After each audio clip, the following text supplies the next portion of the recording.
my head doesn't feel clear. I feel like I have a cloud over me. I can't focus. I can't do anything. Marlon, let me take this off from you and show you 6 ways to solve this problem. Stay tuned.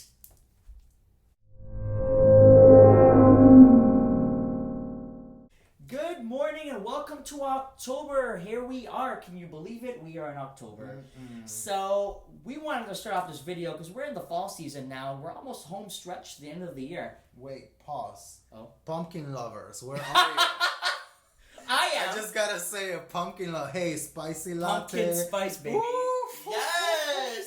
To an Alright. extent, though. All right, enough. I didn't know you like pumpkin spice too. Ah, Yeah, me too. We should do a Starbucks. Yeah, I haven't done hey, that in a while. free advertising here. Yeah, okay.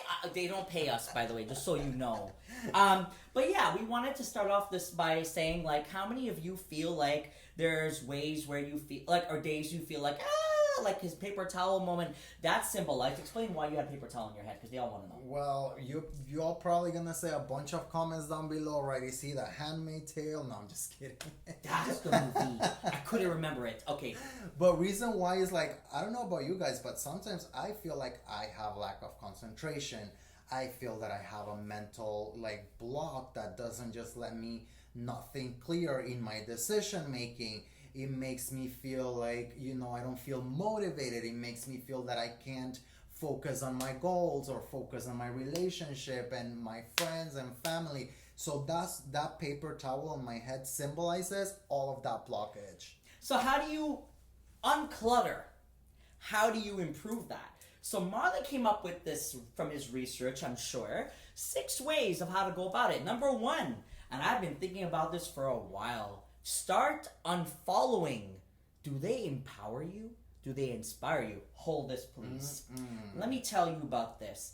How many times are you looking on Instagram when you're laying in bed at night or you're out or whatever, and these people preach, but they don't practice? Huh?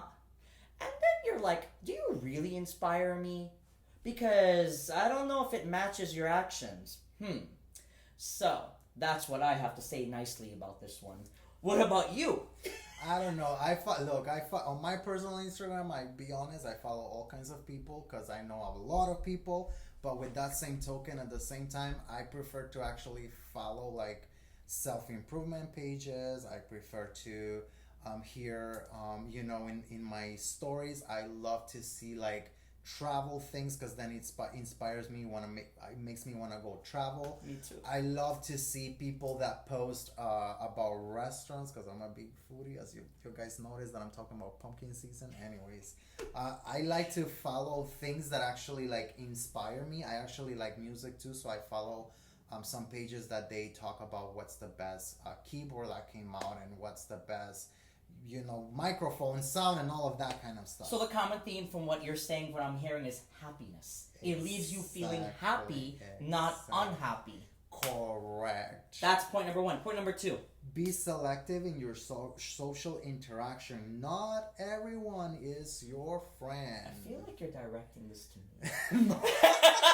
Half the time when he writes these, and I think, go on. No. Just give your 2 cents because I have to find something here on my pictures on my phone that I saw recently in social media, which I thought it was very true. But keep talking. Did I post it? No. Did I do something? No. What I mean by that is, look at this, people. I'm going to show you right away. You go, you vent with that person, and you don't know if they're a snake on your life, and they're ready to attack you, and you think that they're your friend. My thing with this, protect your energy. There's a reason why I have these. Those who get that will understand. But be selective. When you meet someone, when you talk to somebody, you don't need to divulge your whole life story. I know some of us, we just get so comfortable right away, we do that. Then you get disappointed when they don't reciprocate after the alcohol's gone off. Well, that's a typical weekend. And then it's like, you gotta be selective. You gotta protect your energy. But over time, your actions and their actions, if they align, will prove it if it was meant to stay with you. Marlon? With that being said, we move on to the next point, which is practice meditation. And if you don't believe in meditation, then at least practice something that allows you to declutter the stress in your life. If it's not meditation, maybe it's going to lift weights at the gym.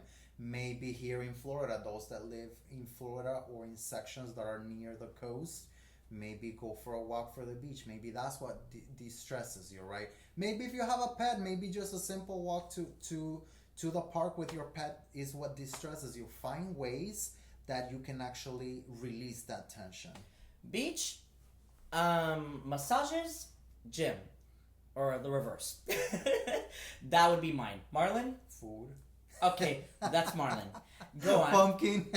I did not realize how much you love pumpkin spice. Go on.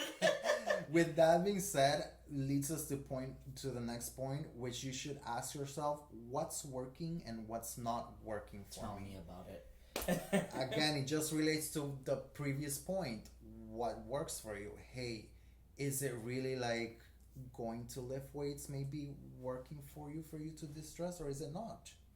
Is it being friends with a certain individual working for you and actually helping you in a sense where you feel that you can vent and you can, trust that person, or is it not? There is a simple answer. It's either a yes or a no. There is no grace, right? Absolutely. And recently I switched fitness places, and that was some change that I needed to make, and it inspired me more because I felt the people that I'm now surrounded with are there for the right reasons. And then in addition to that, like Marlon said, it's a yes or no answer. There's no in between. A lot of us, we get blurred with the details, but it's more simple than we realize. Looking back, that was something that if I could change, I would have. Yeah, you see that look he just gave me? Because he knows it's true. And he has preached this, but I had to digest it and go through the motions, because some of us go through this. His face does it all. Next point. Write it out. Journal it. I didn't do that. Also known as brain dump. I didn't do any of that. And maybe if I had done some of that, it would have helped. Instead, what I did was talk about it and repeat myself. His face is telling you that it's true. Just nod your head and smile. Yeah, I didn't do any of that. I'm gonna say this. You know why I like writing down sometimes? Because then you are in your future. You find that piece of paper, or now with smartphone devices, right, or tablets or whatever, Microsoft Word, whatever you want to use, right? You find that document, you look at the date, and you're like, man, last September, exactly on this date, I was feeling this way. I thought that I wasn't going to overcome that, and look at me now. On This Day on Facebook has done that for me, as well as archives on Instagram. They'll always tell me on this day, Throwback Thursday. And you know where I journalize the best? On the plane, many, many feet above, because it's my happiest. And my thoughts just float me when I'm on a plane. My love and passion to travel, because I don't know what it is. Everything just puts everything in perspective. And that's where some of my best thoughts come. Next. And the last one is look at the big picture. Review and reassess your long-term goals and what's your vision for yourself. Picture yourself writing a cycle and going through this journey that we call life. Right. Oh, geez, let me tell you, life. It's unpredictable. You don't know what's gonna come next. You think you have a plan. I met him 2 years ago, and then you were in a completely different position last year. Now you're in a completely different position now, not just professionally. And you just don't know what's going to come your way. So he tells me be patient. He says keep doing your thing. And it's true. If you put yourself into the things that you love doing the most, then the right energy will come your way. And I have faith and I believe in that. But it's normal to have days where you're down. But just have a little moment to vent. But don't go and stir and keep going. Because then you bring that energy to the next day, and so forth. I know this for a fact, personally, and the people I've met recently. So it is going to get better. Marlon? We just did a previous video for last month that we were talking about, how a storm comes in, and just like how it started, it fades away, right? There is no storm that lasts a full month, right? It doesn't matter. It could be a Category 5 hurricane, right, that you're getting hit with. No, I don't want one. Not even the strongest storm that has ever probably hit planet Earth lasts more than a week, right? So with that being said, whatever you're going through, it shall pass. This too shall pass, as the expression goes. We hope you've liked this video. Please give us a like, a thumbs up, a share, comment, and we'll see you next Monday for a brand new video. And get those pumpkin spice lattes. Yes, Marlon, you need to put a poll on that. If you like pumpkin spice, we want to hear.